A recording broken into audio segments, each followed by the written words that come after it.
our next two pork recipes, we're going to do a double batch of pulled pork, barbecued pork for pork sandwiches, because that's my family's favorite. But there's a cranberry pork recipe that you can use.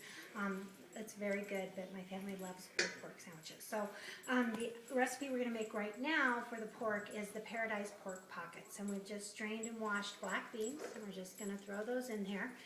And I'm going to be putting this in the freezer. And all of this stuff is going to freeze really nicely. It has cilantro in it. I'm going to add that later at the very, after I defrost it. So I bought a big can of pineapple because I'm going to use half the pineapple in my teriyaki chicken. And so it's less expensive, and you can just chop it up, and it's a lot cheaper than buying 2 cans of crushed pineapple to just buy one big pineapple ring.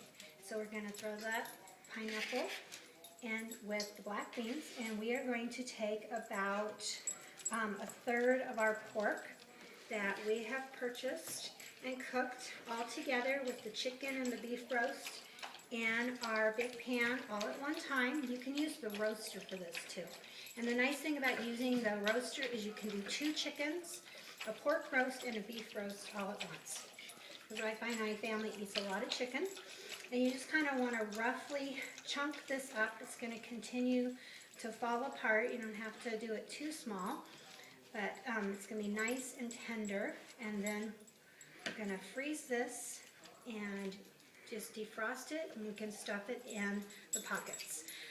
Now, if you didn't hear me say this earlier, what I do, whether it's my freezer or my pantry, any ingredients that I'm going to use for my once-a-month cooking, I put a rubber band on.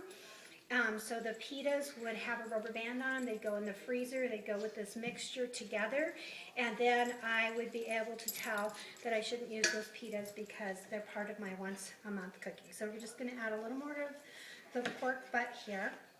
And the reason why I use pork butt is it's very flavorful. It's an inexpensive cut of meat, but it falls apart nicely. And so the smaller the pieces, I could use the food chopper, it's going to make the pork go a lot further. So this recipe has black beans, pineapple. You could put coconut in it if you would like. It's going to have bell pepper. And I find a lot of people who don't like green bell peppers do like red, yellow, and orange bell peppers. They're a little bit sweeter. So again, that's a lot of bell pepper for this recipe. The extra bell pepper is just going to go straight into our soup pan. And we are making, at the same time with all of our little leftovers, we are making an enchilada soup.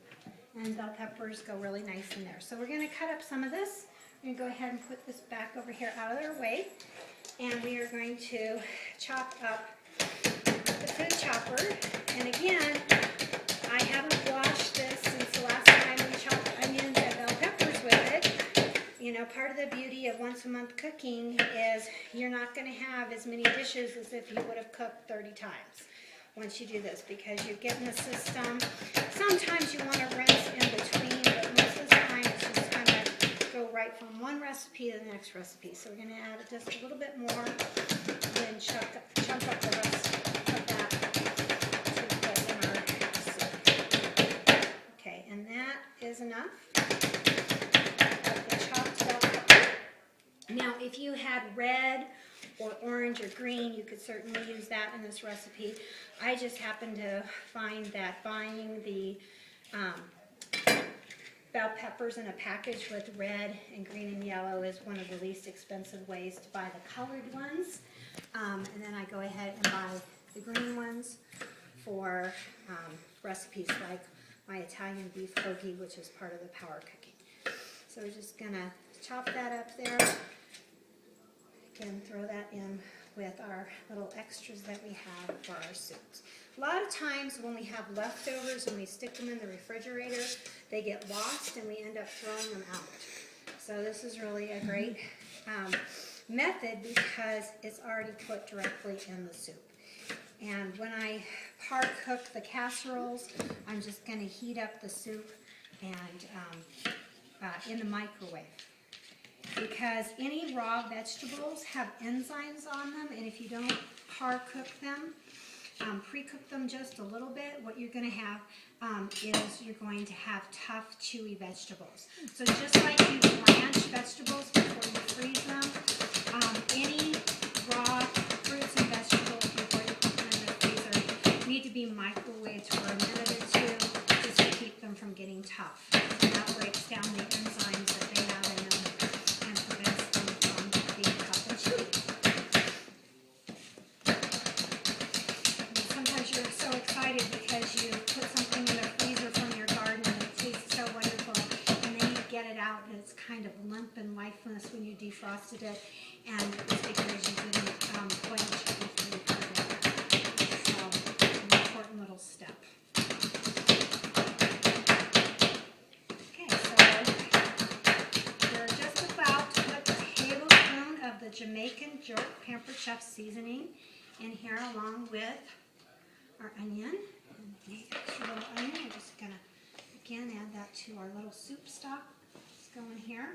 That's the beauty of soup, you know, you can just kind of put a little bit of this and a little bit of that. By the time you put the enchilada sauce in there, it's just going to be fabulous. So we need a tablespoon of the Jamaican Jerk right there, and a little bit of salt and pepper, and then that's going to go in a freezer container. We're going to put a rubber band on the pita pockets with it. And this is a nice light meal. It doesn't have any cheese in it. A lot of sandwiches that you make have cheese. This is really flavorful. And you're not going to have any of that. Just a little bit of salt and pepper with the Jamaican Jerk. We're going to put this in a glass container, and we will microwave it for about a minute to break down the enzymes and the bell peppers and the onions. And it'll go straight in the freezer, and when you defrost it, all those flavors are going to be married together. It's going to stuff your pockets with it. And I'll add the cilantro, about a tablespoon of fresh cilantro to it after it defrosts. Done?